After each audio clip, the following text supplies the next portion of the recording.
This is pretty much the only place they sold them because the fuel consumption was just nuts. I think it was less than 10 miles per gallon.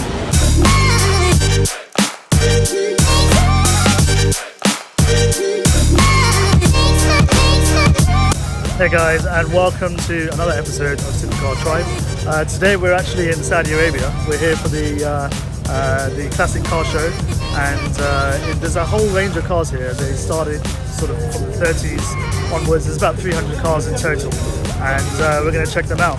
There's going to be mainly American cars, so we're going to try and whiz past some of those and find the European and interesting stuff. Starting with this. So here we've got a classic Rolls Royce in beautiful condition. It's a fantastic condition car, I have to say. I mean, it's clearly well looked after over here, probably been restored. The interior is in stunning condition. And with the heat over here, one would assume that it's had a restoration done.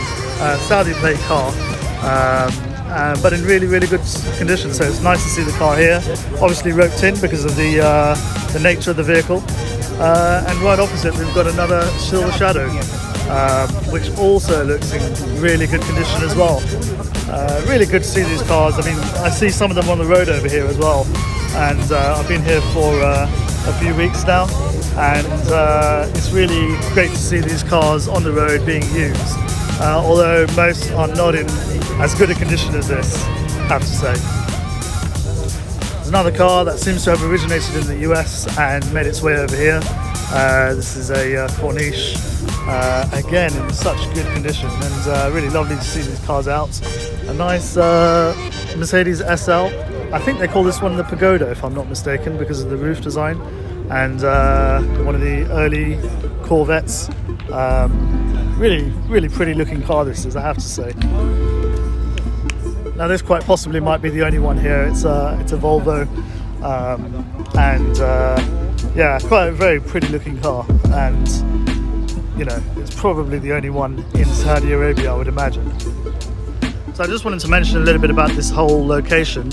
It's called Addiriyah, which is it's an old part of the city. There is an old mosque over there, and this whole thing is set in the settings of the old buildings and the old mosque. So really pretty location. Now here's something that you don't see too often, and it's not just because it's an old American car, but because it's a station wagon. They just don't do station wagons here in Saudi Arabia, and it's a shame because, you know, obviously we've got the AMG station wagons and, you know, M5 and Audis as well, and you just don't see the station wagons here at all. There's just no demand for them. Now this has an element of coolness about it. It's a VW Transporter camper van with the open windows at the front. Really cool looking car, I have to say. A couple of old Mercedes that we have over here. This looks like to be one of the early S-classes, and this is a coupe, which is again a very rare car. Now here we've got what is the Italian job / British job, Mr. Bean hanging from the mirror of that one. It's the collection of minis. This one's been shortened, so it's had a wheelbase reduction. This one also has it's been chopped, so it's had a wheelbase reduction. This one's turned into a pickup with 6 wheels, which is quite amusing to look at.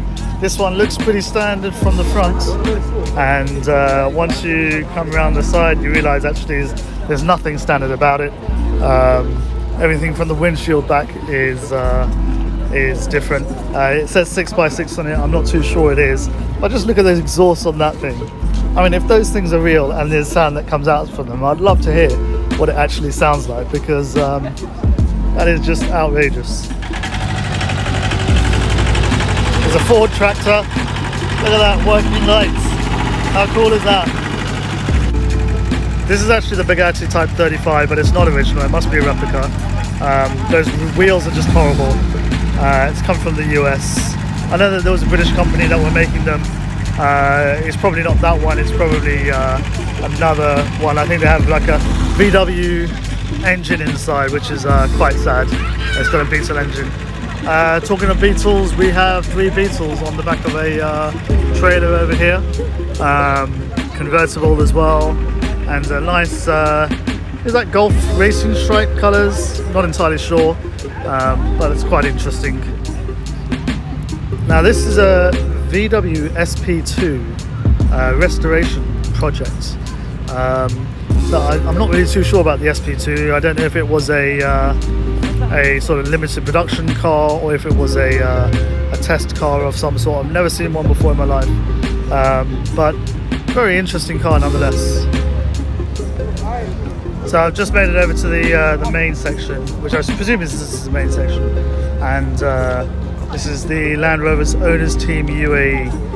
Have a few cars on display. So these are the what was it? The Series 1 Defender, I think these are called. All with well, those two have Abu Dhabi plates. This one has an Al Ain plate, which is also part of the UAE. And yeah, they seem to be quite interesting. I wonder how original they are. They look fairly so, but I mean, you know, depends on how much they've been used. This one is quite interesting that it's got a 3-seater. Very a lot of wear and tear, a lot of patina on the interior, which suggests that it is probably original, and it's got a cover on the back, but 3-seater in the front. A lot of American cars. I mean, we've got one of the SLs over here, but there's a lot of American cars here, and to be honest with you, I'm not a huge fan of American cars, and I don't know too much about them. Obviously these are Corvettes. I couldn't tell you one from the other. Pontiac Trans Am over there, then we've got one over here in black with the T-bar roof. Interesting cars. I mean, they remind me of the 80s. They remind me of what was it, Smokey and the Bandit, was it, or you know, one of those films. So it kind of reminds me of that, but when I look at it, you know, would I buy one? Probably not. I'd much rather spend it on something else. And yeah, the appeal for these American muscle cars that don't go particularly fast, don't go particularly well around corners, it doesn't interest me too much, but I mean, it's still interesting to look at least anyway.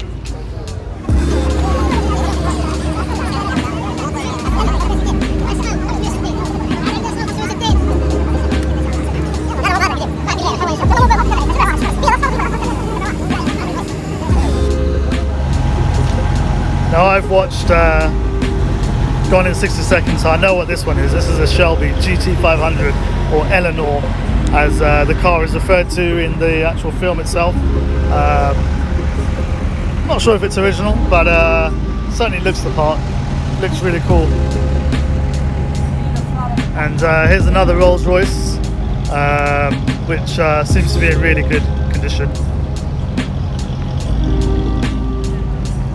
So this one looks in really good condition. I'm guessing it's a Silver Shadow 2, because it just looks a little bit more newer than the one that we saw earlier. So let's have a look at the back and see what it is. Yeah, it's a Silver Shadow 2 for sure. This one doesn't appear to be a US car, which is quite interesting, because most of the cars that come here are US spec cars or from the USA itself. But this one definitely seems to be a European spec car, or maybe native to Saudi, because it doesn't have the side markers at the front and at the back. But the chrome work, the bright work, is in fantastic condition. So whoever owns this one is a very, very lucky person, because it's a beautiful, beautiful car. There's no, obviously it's dry weather over here, so you don't even get sort of big amounts of rust problems and things like that. But you do get a lot of heat damage, you know, particularly to leather and things like that. Can't really see inside, but this one is in really good condition. Now, finally, we have a Lambo, and this is the LM002, I believe it's called, which was basically a Countach engine and gearbox 4x4. So it was made for the Middle East market, and particularly Saudi and Iran, I believe it was. And this is pretty much the only place they sold them, because the fuel consumption was just nuts. I think it was less than 10 miles per gallon. So you know, for a long time these were just completely unloved. There was no appreciation for these at all, and in fact I tried to buy one of these at one point, and I mean by today's standards it was a cheap car, but it just seemed like a lot of money for the car at the time. But yeah, I ended up not buying it, a little bit out of price range and things like that. But looking back at it, man, if I had bought that car then, I would have made a tidy sum on that car. So these were all left-hand drive. You can see there's a 2+2 configuration, and this one is in absolutely stunning condition. So great to see this car on display. Alright guys, so that's it from the Riyadh car show, from the Classic Car Show. I have to say it's quite interesting seeing all the cars. I would have preferred to see a lot more European cars on display, but it seems that over here the American market is definitely much bigger than the European car scene. But met a couple of interesting guys as well. There's Cars and Coffee every Friday morning, so I'll definitely be checking that out and meeting some more of those guys in the community. But yeah, interesting cars on display here, mainly Rolls Royces, that Lamborghini of course, and a few other interesting cars as well. So you know, look forward to the next event. But take care, see you later, bye.